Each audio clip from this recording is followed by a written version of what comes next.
Hello and welcome to another edition of the Marvin Bird Show. I'm your host, Marvin Bird. Here we believe that teachers are leaders, and as a result, our purpose, as always, is to equip teachers with information that they can use and help them acquire skills that they can also use in order to lead their students to success. I'm so glad that you're here. Today, we're going to talk about mental toughness, how to develop, how you can develop mentally tough students, And when we talk about mental toughness, I think it's important for us to let's establish a definition. Here's our definition when we talk about mental toughness. This is from mentaltoughness.inc.com. I like the definition that they have. Here it is. What is mental toughness? Mental toughness is the ability to resist, manage, overcome doubts, worries, concerns, and circumstances that prevent you from succeeding. Again, that definition: mental toughness is the ability to resist, manage, and overcome doubts, worries, concerns, and circumstances that prevent you from succeeding. We're going to touch on some things in that definition that I want to pull out for you, because when we talk about mental toughness is something that we admire in athletes, musicians, leaders, and people throughout history that have done amazing things. They've done amazing things, and they've exhibited what I just shared in that definition. Now, I want to do something different. In terms of mental toughness, we as a society, we love mental toughness. We admire it. It's amazing to see on a large scale, especially when you're in movies and in TV shows, when you're being entertained. It's amazing. But mental toughness, it also applies to real life as well. And so in this episode, I'm going to give you 5 experiments, 5 things that you can try, 5 things that you can do with your students to help develop mentally tough students. So I'm going to take you back to The Walking Dead. The Walking Dead. I'll never forget this scene in The Walking Dead. It's when Rick and his team, his crew, his group, they are kidnapped. They're kidnapped and they're placed in this train car. They're locked in this train car. And these are some pretty evil people. These are cannibals that have actually kidnapped them, and it's looking really, really bad. And I believe that this was maybe a mid-season finale or maybe a season finale, but it was this cliffhanger thing, because our good guys, they've been captured and it's not looking good. And the main character, Rick Grimes, his reaction to this situation, it's just amazing. So here, check this out. Find out what?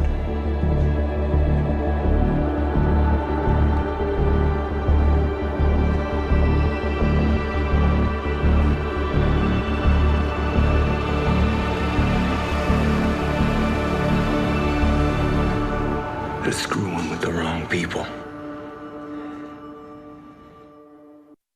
You see what I'm saying? He looking through the little crack, saying they're gonna feel real sorry. It's just like, what do you mean they're gonna be sorry? You're the one who's kidnapped. You're outnumbered. And then he did that pause was everything. After he's asked the question, what do you mean? When they find out what? And just that pause, and you just see the other people's faces, and you can tell the people who knew him the best are like, watch this. Whatever he's about to say, it's going to be awesome. They're screwing with the wrong people. And ladies and gentlemen, in the original, when they filmed it, he didn't say screwing, but I mean, you get the idea.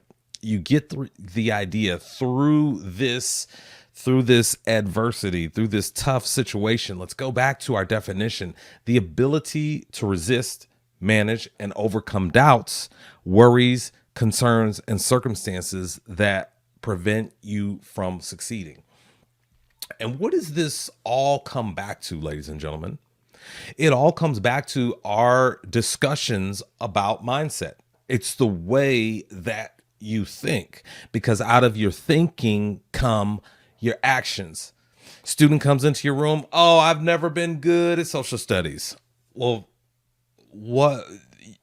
They're not going to be able to outperform that thinking.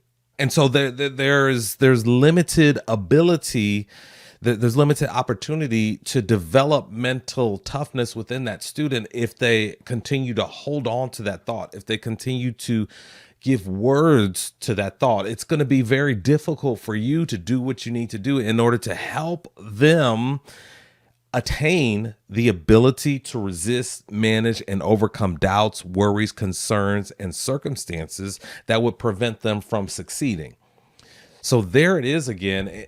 And in terms of our work as leaders, so much of it when we talk, because the big question is, how do we motivate students? Well, the work begins in the mind. It's all in their thinking. And that's why I'm spending so much time giving you this information and focusing on these topics, because I want to share with you experiments that you can try that could possibly yield some results with that student that has been just really causing you to dig down deep into your bag of tools in order to help that student learn and grow. I know that you haven't given up. I know that you're doing the very best that you can, and I thank you for being here.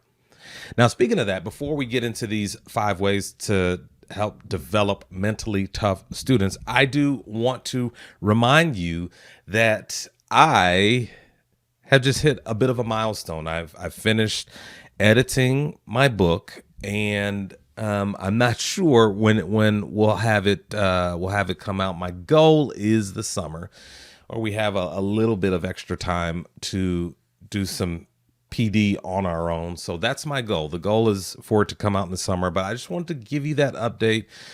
The book it's coming out. I'm excited. There are many tools and skills and stories in there, I believe, that are going to bring value to you and equip and inspire you to do even more than you're already doing, to even be creative and think of other things and think outside the box of other things that you can do to help lead your students to success. So I'm excited about that, and I'll keep you updated on when that is going to come out officially, and then pre-orders as well. And so to those of you who have been supporting the work that I do here, like helping partner with me and spreading the message, I appreciate you. All right, so let's get into this. 5 ways that you can develop mentally tough students. Number 1 is you have to show them the why. They have to understand the why. Now, and this is different for every student. It's different for every student. Sure, we have schools across the country, and they've got great teachers in them, great principals, counselors, cafeteria workers. They're ready to go. They're ready to do the thing. They're ready to do school. But unfortunately, there are many students around the country that they haven't yet discovered the why, their personal why. And it's sad to see. It's sad to see them come to school throughout my career. I've just seen them come to school each and every day, and just knowing that they're not exactly sure why they need to do the things that the teachers are asking them to do, and it shows in maybe through the conversation with them. They'll flat out say, my parents are making me come here. It shows in that conversation. It shows in the level of their work, the whether or not they turn in their work It shows in those things. It also shows itself in just overall poor decisions where you just see that students just don't understand the why. And it's really hard it's hard to encourage someone to do something if they don't really understand the why. Why am I doing this? Why do I need to do it? I don't get it. Because when we understand the why in anything, that understanding serves as the firm foundation. You can build on that. You can build on that. And it's just amazing when it does click with students, when they do finally understand the why. It happened with me. I didn't fully get it until my freshman year in high school. I just didn't get it. I just wanted to play games and mess around. And I really do owe a lot of apologies to my teachers throughout elementary school and especially middle school. Middle school, I was a terror. And I just apologize. I'm just so sorry about that. But I didn't understand the why. I didn't have a firm foundation to build on. And so without that firm foundation, I felt like the things that I was being asked to do in class, it was meaningless. It was meaningless. And so I didn't see myself as building anything. So because I didn't have a firm foundation to start with. And I think it goes back to us as adults. We like to ask this question: what's in it for me? What am I going to get? And, definitely, no, it's not ideal. It's not ideal that us as teachers would have to do what we can to help students understand the why. Ideally, students, they've learned that at home. That's the ideal situation where children at home, they learn those lessons. They learn the importance of education to them specifically. It's generic to say, oh, you need to get an education. And I've heard many students say that, but they couldn't explain specifically what is an education going to do for you.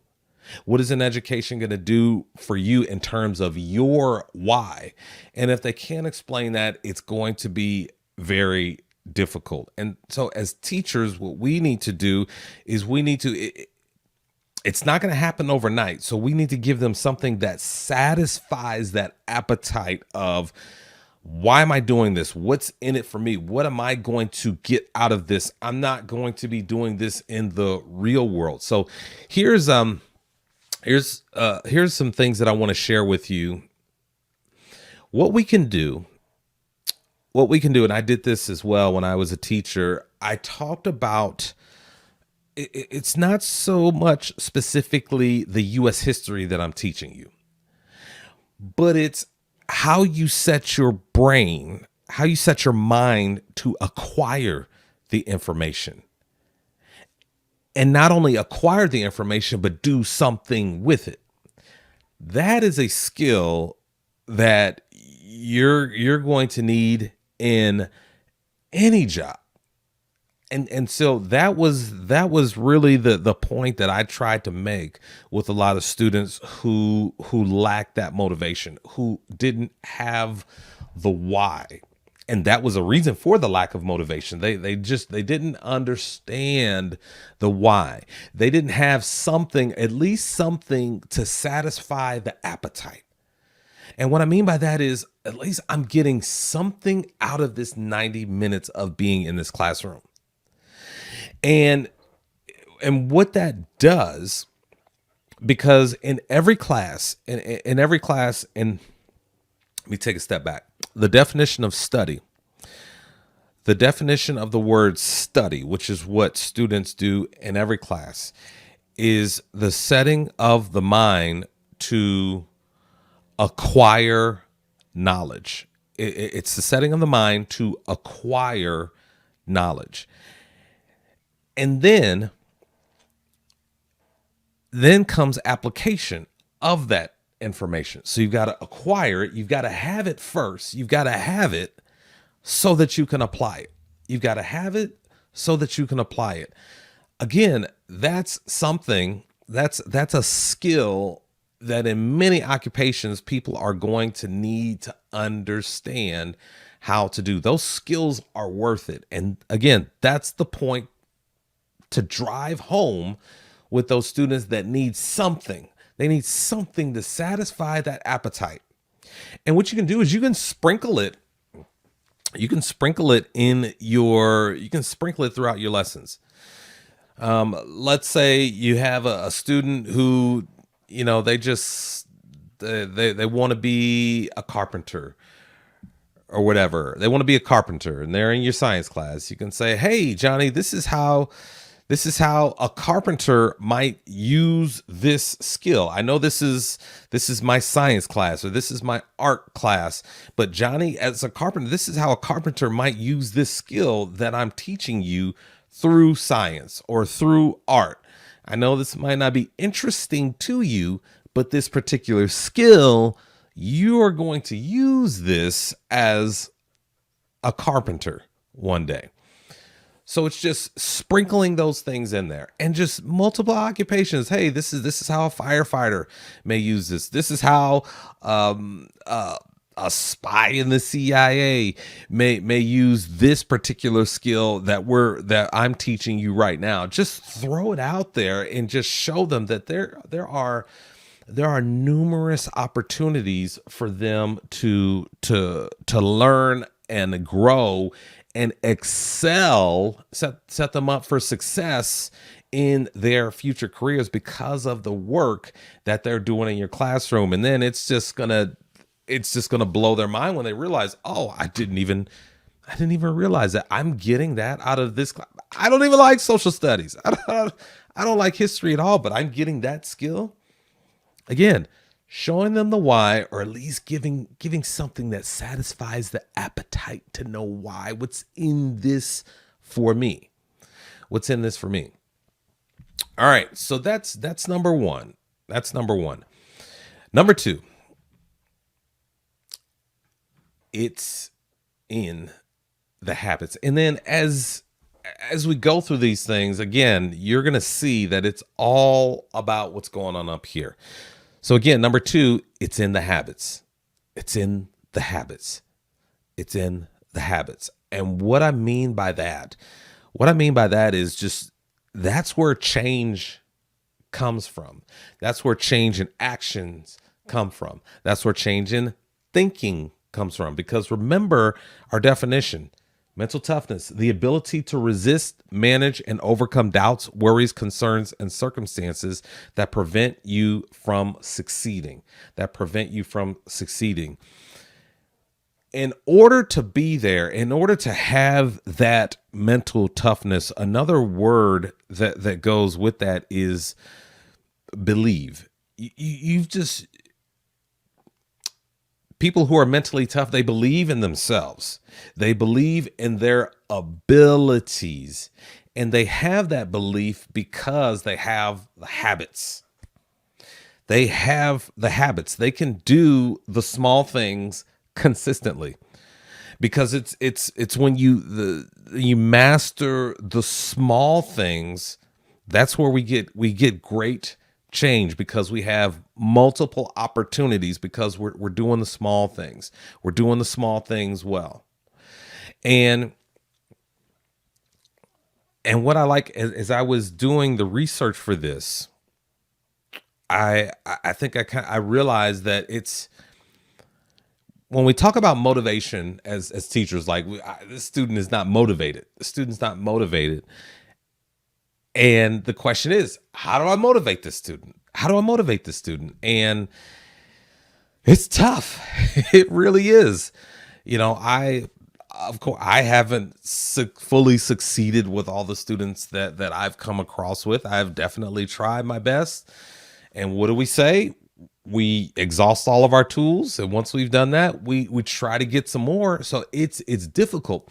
But check this out. When we talk about it's in the habits, I wonder if it's through faith, if we can get students to achieve or commit to faithfulness in habits, then we've motivated them. Once again, if we can get them to achieve faithfulness in habits, then we've achieved a level of motivation. Faithfulness in habits, then we've achieved a level of motivation. And then you know what? Then we have to expel less energy in order to get them redirected and do the things that they need to do. Here's what I mean by this.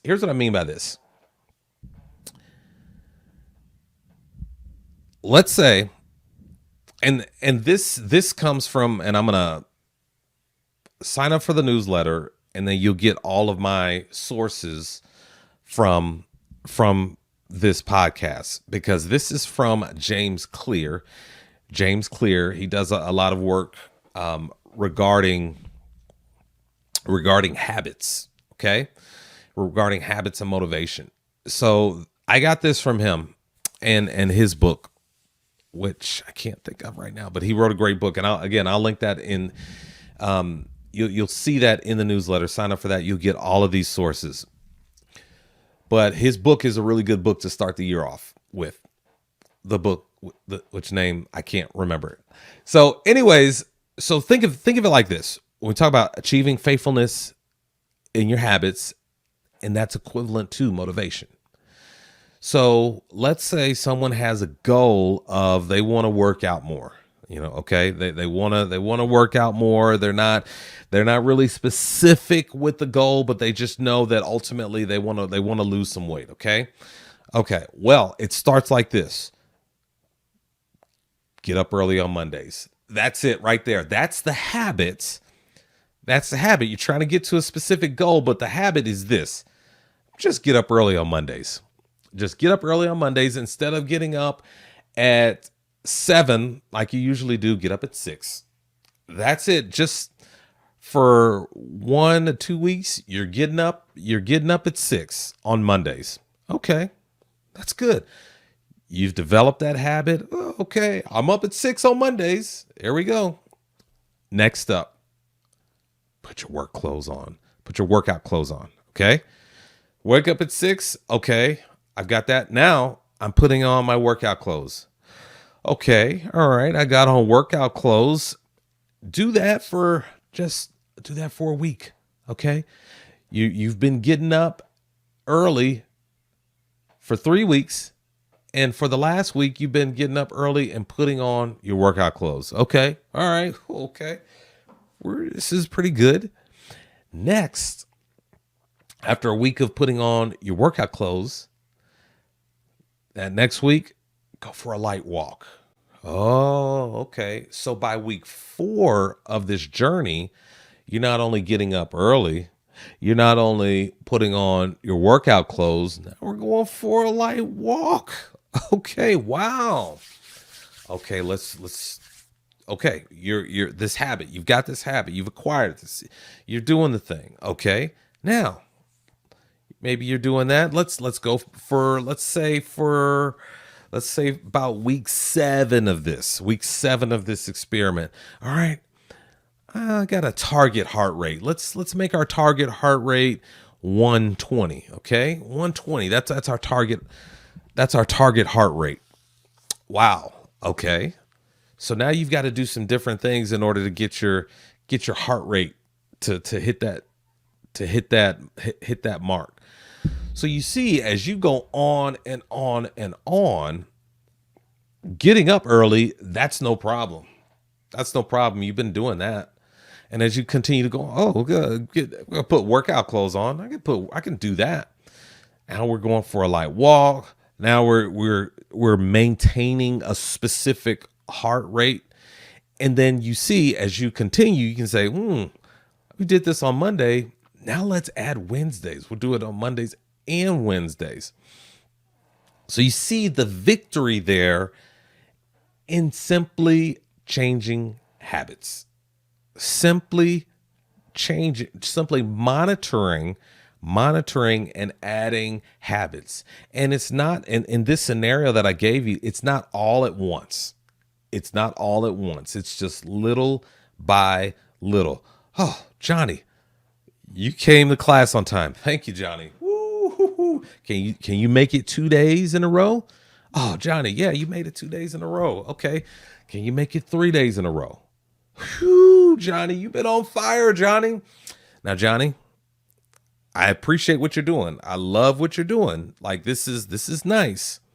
Now, Johnny, can you, in addition to, because you've made a habit, you've been coming to class on time, and I appreciate that. I'm so glad that you're here. I often have to redirect you, but I'm glad that you're here. You don't say that part to Johnny, but it's just like you know, we're trying to get Johnny to develop new habits. So we praise him for the small victories. He's coming to class on time. Now, Johnny, on top of that, let's add something else. Let's add you're prepared. Okay. You've got your Chromebook, and your Chromebook is charged. Johnny, please bring a charged Chromebook. You've got your Chromebook, and your Chromebook is charged. Okay. Let's see if we can do that for next week. Let's see if we can hit that mark. Can we do that, Johnny? Can we add that? Yeah, Johnny, I know you can do it. All right. So it works like that. And again, I know it's the small things, but just imagine if you've got a student who is just really pulling on your redirection skills, and they're kind of interrupting the flow of your lesson because of these redirections, I think this is a worthwhile experiment to try with that student. Get them on a winning streak. Maybe if you can, I don't know, ask, see if you can get some money. It's tell your principal, hey, I'm trying an experiment. I want to get this student motivated, so I need a few external rewards so I can use the external to ultimately get to the internal. Because with these habits, with the scenario that I gave you with the workout, is that person going to lose weight ultimately? Yes, absolutely, because now they've worked up to Mondays and Wednesdays. They're getting up early. They're going on they're going on a walk. They're getting their heart rate up, and they're holding it there for a specific set time. And so those are good things. So it's all in the habits. It's all in the habits and setting students up for a winning streak. Because simply put, if someone doesn't take step 1, they're not going to take step 2. They're not going to take step 3, 4, 5. You've got to start. You've got to start somewhere. You've got to start somewhere. And again, it's not ideal that that in some cases we are going to be that source of motivation for students. We are going to be that source. We're going to be that opportunity for kids to develop mental toughness. Yeah, that's it. That's it right there. It's going to come from you. You're going to be the adult, the adult in their lives that is really focused on helping them develop that mental toughness. You're going to be the source. Again, it's not ideal, but this is what we have. And as leaders, we accept the situation for what it is, though it may not be ideal, but we're problem solvers. We find a way. So also, when we talk about habits, I also did a couple of episodes about habits of the mind, and I really encourage you to check that out, because I also released a resource on that as well, because that's where the battlefield is. The battlefield is in the mind. It's in the mind. It's helping students acquire and have that right mindset. And when we talk about mindset is something that happens on a continuous basis.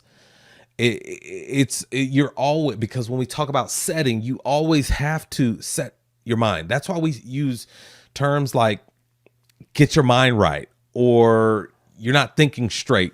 It's because we always have to be cognizant of the way that we're thinking. And that's what you need to teach your students. And again, it's not ideal, but I mean, the students, they come to school to learn.